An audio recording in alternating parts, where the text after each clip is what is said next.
Rubrika Tyžňovník píše o schádzky vývršného odboru Nacionálneho sovitu Rusnácoch o epidemiologijnej situácii i vakcinovaniu u Srbiji.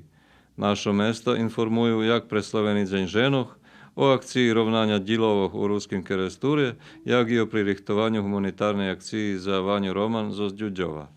Ekonomija u Čiričovih u keresture zaznačila jak funkcionuje solarne zohrivanje, jak i napis o pririhtovanju zasadzenje kukurici. Mozaik predstavlja mladu instruktorku voženja Aleksandru Šanta zo Zdjuđova, a na bokoh rubriki Ľudze, roky, život predstaveni Ivana Šomodji i Hanja Dorokház iz ruskog kerestura.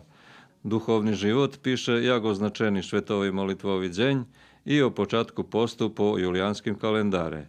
Sport informuje o počatku jarnjej časti prvenstva u fotbalskih ligoh, u ktorých bavia našo kluby.